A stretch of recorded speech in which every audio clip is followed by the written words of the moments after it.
नमस्कार, सवाल इंडिया में आपका बहुत बहुत स्वागत है। मेरा नाम है अंकित त्यागी। इस वक्त आप एनडीटीवी इंडिया के साथ हैं। आज आप ही से जुड़ी हुई, हम जो मध्यम वर्ग के लोग हैं, हमसे जुड़ी हुई एक महत्वपूर्ण खबर है, उसी से शुरुआत करते हैं। उत्तर प्रदेश में लिफ्ट से जुड़े कई हादसों के बाद उत्तर प्रदेश की सरकार इससे जुड़ा हुआ एक बिल विधानसभा में पेश कर सकती है, क्योंकि आपको पता है सत्र अभी चल रहा है।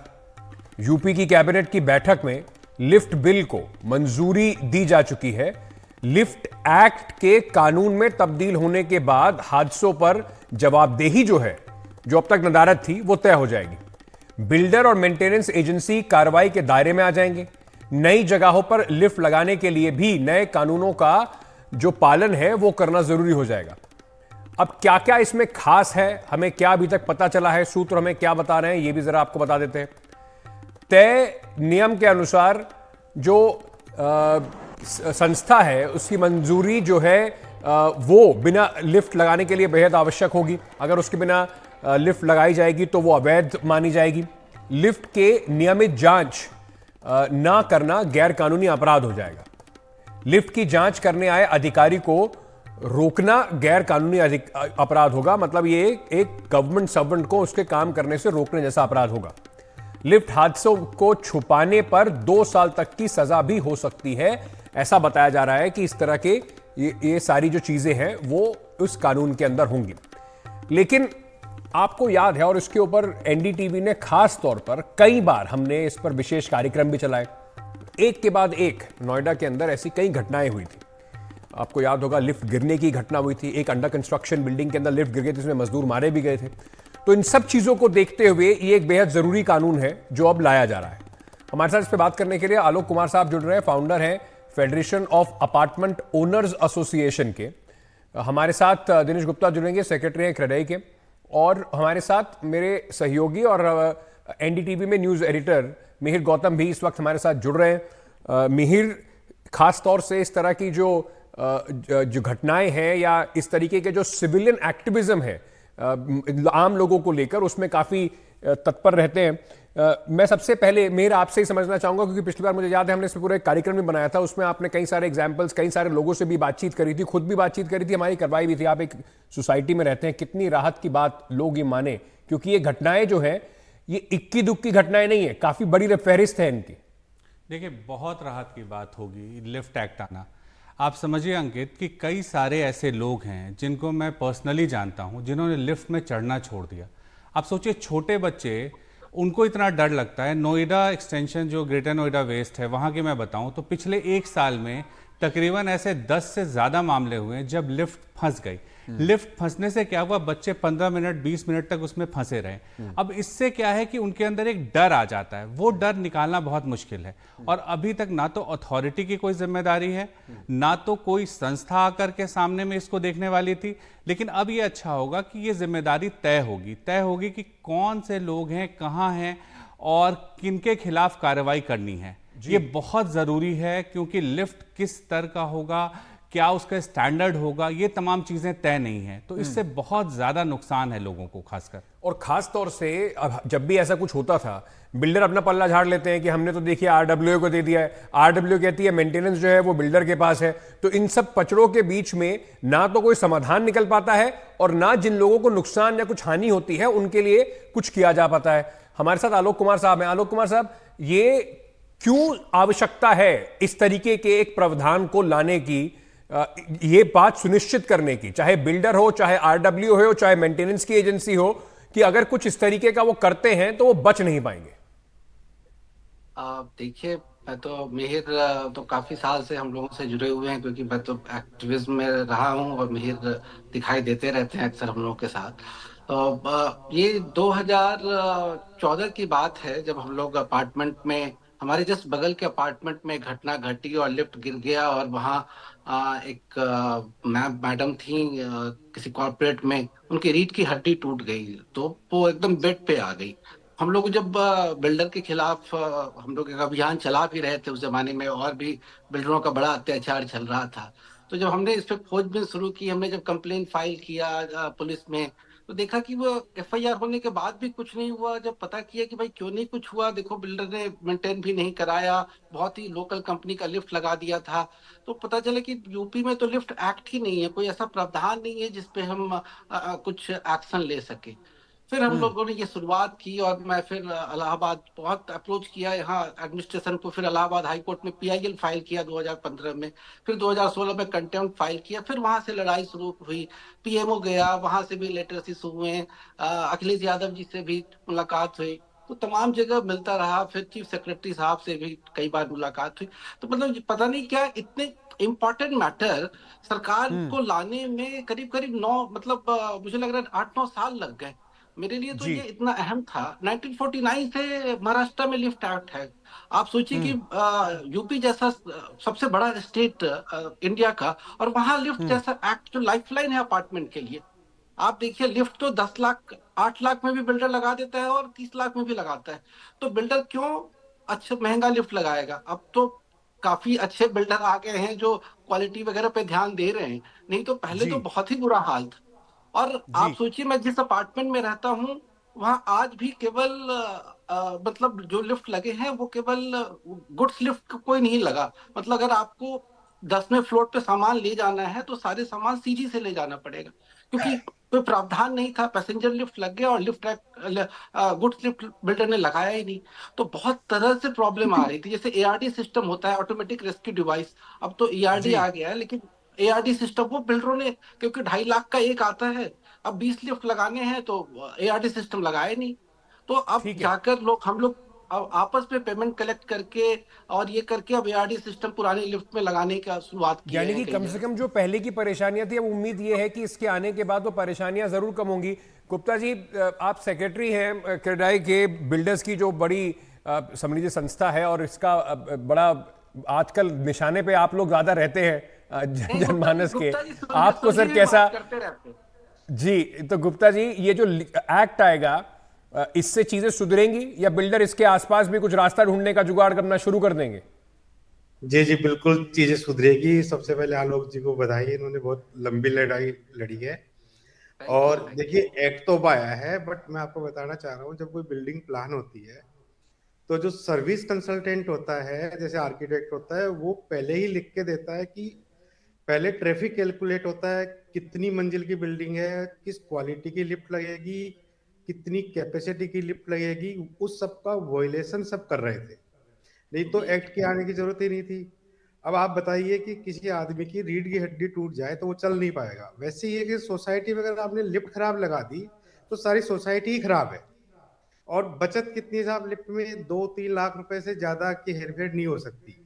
अब ये जो लिफ्ट एंड एस्केलेटर एक्ट 2023 इन्होंने सरकार ने रिकॉग्नाइज किया है, इसमें जो कमियां हम छोड़ रहे थे ये बिल्डर, वो उन्होंने स्पेसिफाई कर दिया है कि आप एआरडी लगाइए, सीसीटीवी लगाइए, लाइटिंग रहेगी उसमें, कम्युनिकेशन का सिस्टम रहेगा, उसके बाद इफेक्टिवली उसको इम्प्लीमेंटेशन एंड मॉनिटर।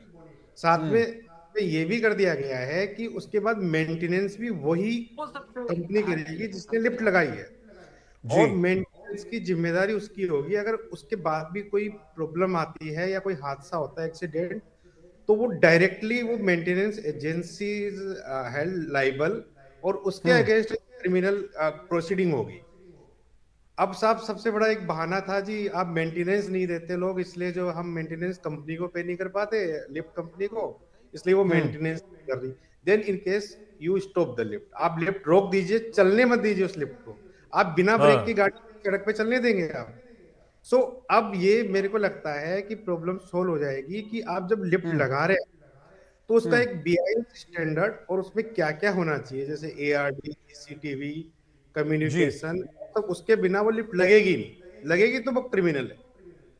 बिल्कुल, सो ये अहम बात आपने कही है कि अगर मान लीजिए कि आप वहां पे सोसाइटी में कुछ ऐसा झगड़ा है या लोग पैसे नहीं दे रहे, तो आप लिफ्ट मत लगाइए, लोगों की जान से मत खेलिए। आप वहां पर तब तक रोक के रखिए जब तक आप उसकी मेंटेनेंस सीख सकें। रणवीर मेरे सहयोगी इस वक्त हमारे साथ जुड़े। रणवीर, हम जो आपने जानकारी भेजी है कि इसमें क्या क्या हो सकता है, वो सारी जानकारी हमें दर्शकों को बताई। क्या उम्मीद है कब तक इसको पास कर दिया जाएगा? क्योंकि ये जो मांग है, और खास तौर से नोएडा, गाजियाबाद जैसे इलाकों में इस तरीके की जो मांग है वहां के लोगों की इस कानून को लेकर, वो काफी लंबी और पुरानी मांग है। देखिए, उत्तर प्रदेश में पिछले कुछ सालों में शहरीकरण बहुत तेज़ी से हुआ है और इस शहरीकरण की वजह से ऊंची ऊंची इमारतें बन रही हैं और बिल्डर्स दूर दराज ज़मीन लेते हैं और उसमें बड़ी बड़ी इमारतें बनाते हैं और कॉस्ट कटिंग के नाम पे जो बहुत बेसिक ज़रूरतें हैं या ज़रूरी चीज़ें हैं जैसे लिफ्ट, उसमें कंजूसी करते हैं या उसमें बेईमानी करते हैं। और इसी वजह से यूपी सरकार ने ये तय किया था कि लिफ्ट एक्ट 2024 लेकर के आएंगे। कल योगी आदित्यनाथ की कैबिनेट ने जो ड्राफ्ट है उसको मंजूरी दे दी है। आज विधानसभा में आना था, अगर आज नहीं आया तो इस सेशन में ये कानून ज़रूर पास हो जाएगा। फ़िलहाल जैसे हमने अभी अधिकारियों से नगर विकास विभाग की बात की है तो उन्होंने बताया कि कल अप्रूवल कैबिनेट ने दे दिया है। चूँकि ये एक ड्राफ्ट था वो बिल के तौर पे कैबिनेट में आया और अब इसको कानून बनाने के लिए विधानसभा में पास करना होगा। और जब पास हो जाएगा उसके बाद क्या होगा, उसके बाद अगर कोई किसी कमर्शियल प्रॉपर्टी में, किसी अपार्टमेंट में या कोई अपने घर में भी अगर लिफ्ट लगाना चाहता है तो पहले उसको लोकल बॉडी से मंजूरी लेनी होगी। जहां लिफ्ट लगे हुए हैं वहां कई ऐसे नियम हैं जिनको फॉलो करना होगा, जैसे एनुअल मेंटेनेंस। लिफ्ट तो लगा दिया लेकिन उसको कभी मेंटेन ही नहीं कर रहे हैं, अब उसका दरवाज़ा ख़राब है, उसका तार ख़राब है और वो हादसे का शिकार होती है। तो एनुअल मेंटेनेंस इंश्योर करना होगा। सीसीटीवी सुरक्षा के लिहाज से लगाना ज़रूरी होगा। कई बार आप देखते होंगे कि लिफ्ट है लेकिन उसमें जो अलार्म सिस्टम है वो ख़राब है या जो फ़ोन लगा हुआ है वो ख़राब है, ऑपरेटर का नाम जो लिखा होता है और फ़ोन नंबर लिखा होता है वो भी गायब है।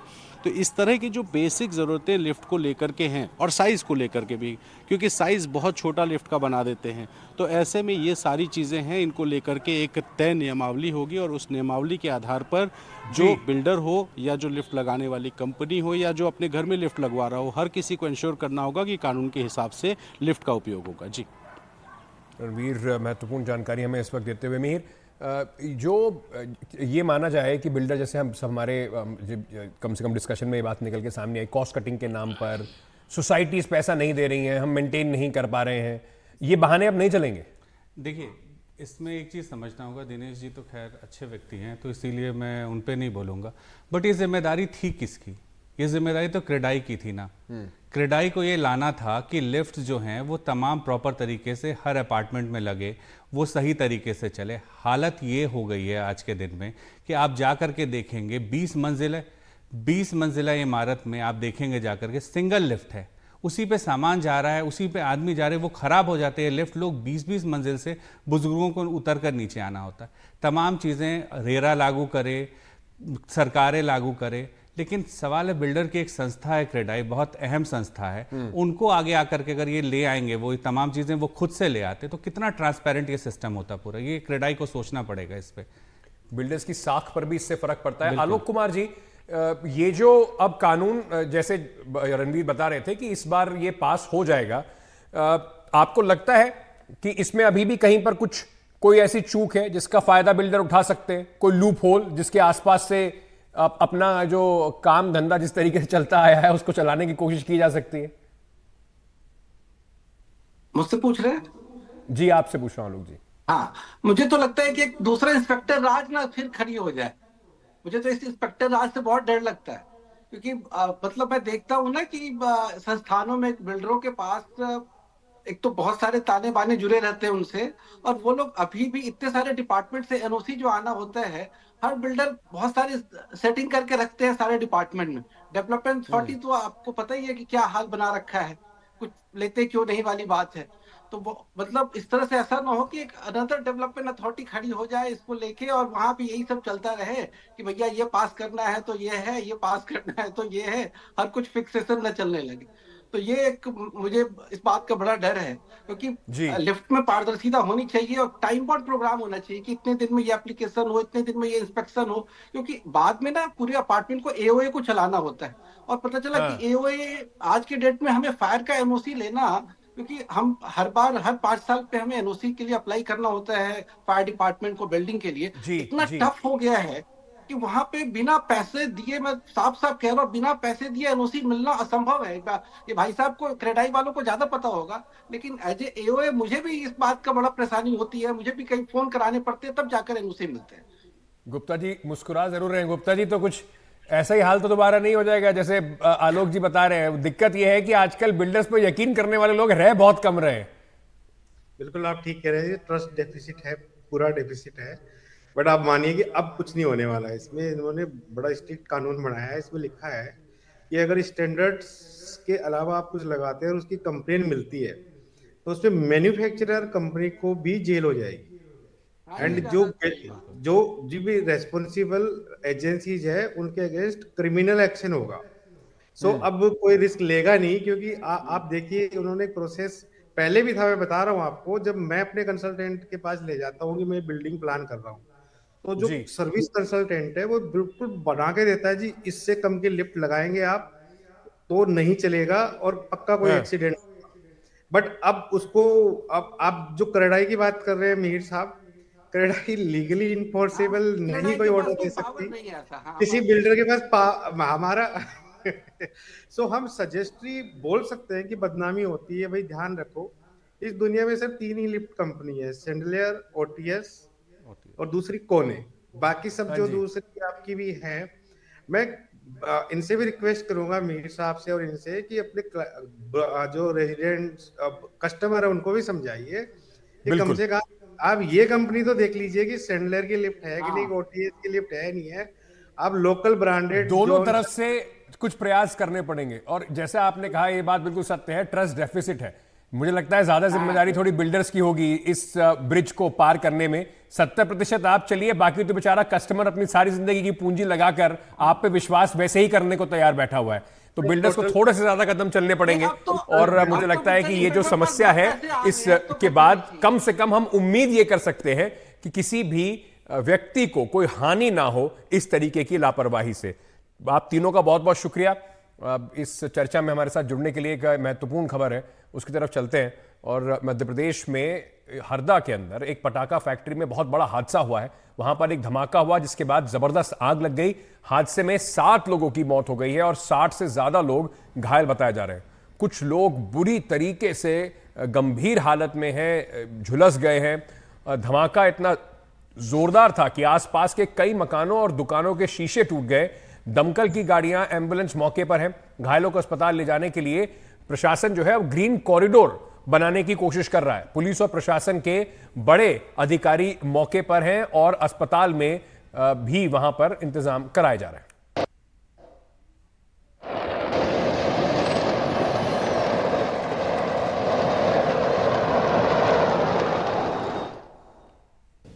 इस घटना की जानकारी आते ही हमने तुरंत अपने प्रशासन को एक्टिव करते हुए जो हो सकता है वो सब करने के लिए लगभग 50 से ज़्यादा एम्बुलेंस हमने रवाना कर दी है, जिसमें घायलों को तुरंत नज़दीक के हॉस्पिटल में इसकी सुविधाएं मिले, बर्न यूनिट चालू हो जाए। इसलिए इंदौर, भोपाल, होशंगाबाद सभी दूरबर्न यूनिट और डॉक्टरों की टीम तैनात कर दी है।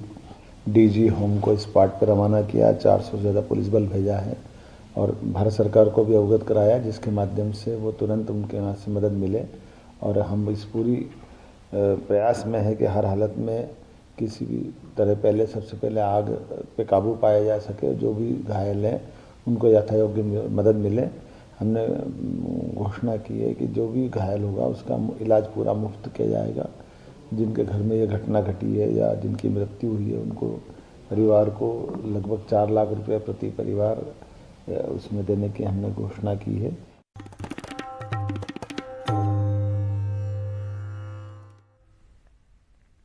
बागपत के बरनावा स्थित लक्षागृह मामले में एडीजे कोर्ट के सिविल जज शिवम द्विवेदी ने हिंदू पक्ष को मालिकाना हक देते हुए मुस्लिम पक्ष को याचिका की याचिका खारिज कर दी है। जज ने कहा कि बरनावा में दरगाह नहीं बल्कि लक्षागृह की जमीन है, इसलिए 100 बीघा जमीन और मजार पर हिंदू पक्ष का मालिकाना हक है। इस मामले में दोनों पक्षों के बीच में पिछले 50 सालों से मुकदमा चल रहा था।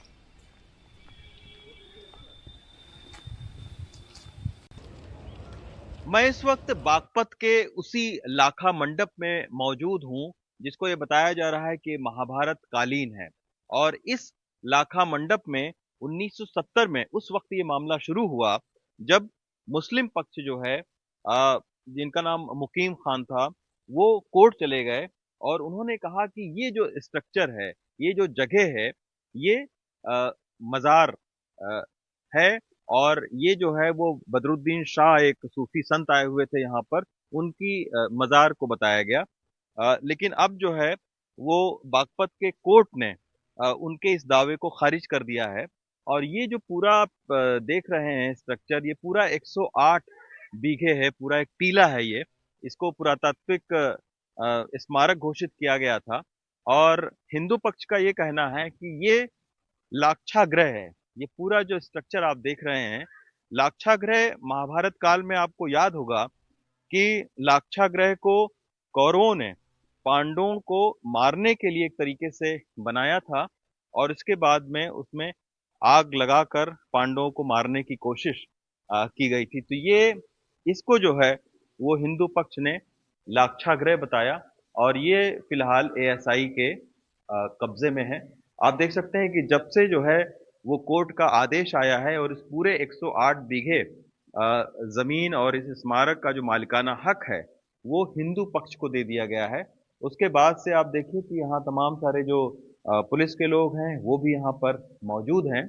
इसको बताया जा रहा है ये जिस जगह पर है, ये जिस गांव में है, उस वक्त ही कहा गया कि लाक्षागृह वर्णावर्त एक गांव है वहां पर बनाया गया था। तो ये जो गांव है इसको उसके बाद में ये जो गांव है जहां पर ये पूरा स्ट्रक्चर है इसका नाम है बरनावा।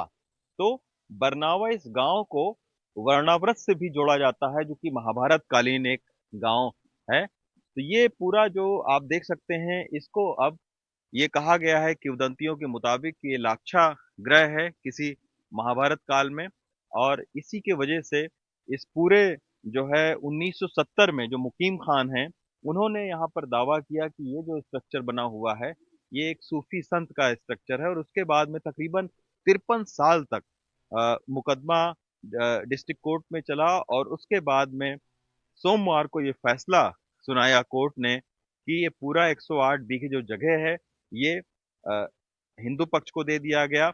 और चूंकि एएसआई ने जो पुरातात्विक सर्वे विभाग है भारत सरकार का, उसने एक यहाँ पर पुरातात्विक खुदाई भी की थी और एएसआई ने भी अपनी रिपोर्ट में ये कहा कि यहाँ पर तमाम सारे जो पुरातात्विक खुदाई हुई है उसमें बहुत सारे जो चीजें पाई गई हैं वो महाभारत कालीन है। ये देखिए ये बहुत ही पुराना एक स्ट्रक्चर जो है वो यहाँ पर तमाम सारी चीजें जो है वो बिखरी पड़ी हुई हैं, बहुत सारे ऐतिहासिक धरोहर के तौर पर हैं। तो अब जो है वो इस पूरे जगह को, इस जमीन को हिंदू पक्ष को दे दिया गया है। तो इसी के चलते अब शांतिपूर्ण तरीके से कोई यहाँ पर अनावश्यक तौर पर आए ना, उसके वजह से यहाँ पर पुलिस को भी तैनात किया गया है।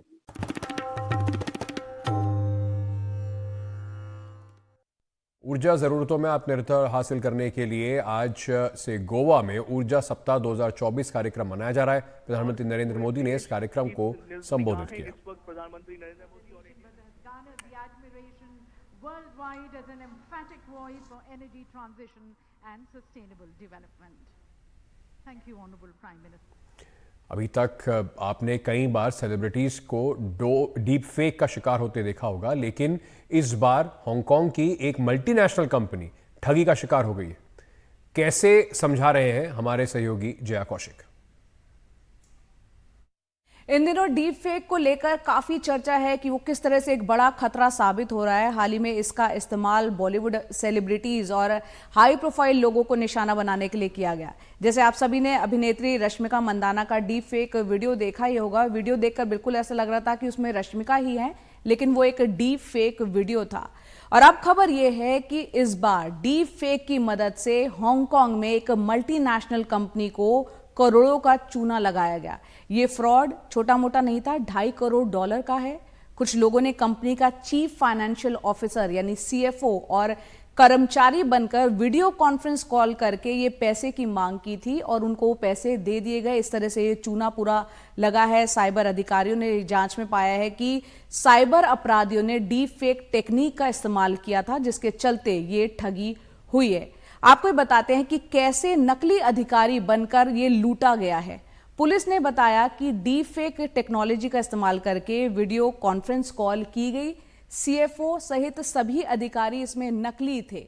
हांगकांग दफ्तर में जो कर्मचारी है वो इसको समझ में नहीं आ पाया ये सब क्या हुआ, उसे सब कुछ नॉर्मल और असली लग रहा था। कॉन्फ्रेंस वीडियो कॉल जो हुई थी उसमें सब असली लग रहे थे, सीएफओ भी और कर्मचारी भी। कंपनी का जो सीएफओ है वो उस वक्त ब्रिटेन में था। कर्मचारी ने बताया कि पहले मेल आया था लेकिन उस वक्त पैसे नहीं दिए गए थे, लेकिन जब वीडियो कॉन्फ्रेंस कॉल हुई तो पैसे भेजे गए। कॉल में कई लोगों को वो जानता था, उसे साफ ऐसा लग भी रहा था सभी कर्मचारी लेकिन उसमें नकली थे, क्योंकि यहाँ टेक्निक का इस्तेमाल हुआ था उन कर्मचारियों को वीडियो कॉन्फ्रेंस कॉल के दौरान। और कॉल खत्म होने से पहले पैसे को यहाँ पर ट्रांसफर करने को कहा गया था। $2.5 करोड़ ट्रांसफर किए गए। कर्मचारी ने जो है हेडक्वार्टर में जब जानकारी दी पैसे ट्रांसफर हो गए, जब ये पता चला बाद में जाके कि ये पूरा का पूरा एक फर्जीवाड़ा हुआ है। तो डीप फेक का यहाँ पर इस्तेमाल हुआ है। आपको ये भी बता दें, डीप फेक फोटो हो, वीडियो हो, फेक होते हुए भी किस तरह से रियल नजर आते हैं। और ये डीप फेक, ये पूरा मामला होता क्या है, ये टेक्निक क्या है। दरअसल मूल वीडियो और इमेज से इसमें छेड़छाड़ की जाती है, इस तरह से उसमें बदलाव किया जाता है कि ऐसा लगता है कि वो असली है, जिसमें बदलाव किया जाता है वो उसका लगता है। और मूल वीडियो को यहाँ पर डिकोड किया जाता है। डीप फेक टेक्निक जो है हालांकि सालों से मौजूद है, हाल ही के दिनों में हमने देखा है किस तरह से इसका दुरुपयोग बहुत ज़्यादा बढ़ा है। तो इसलिए ज़रूरी है सावधानी बरतने की। आप सोशल मीडिया पर कुछ भी अगर शेयर करते हैं तो अपनी निजी जानकारियों के बारे में बहुत ही संवेदनशील होने की ज़रूरत है, उसको हो सके तो ना ही शेयर करें। तो इस बार शिकार हुई है डीप फेक का एक एमएनसी कंपनी।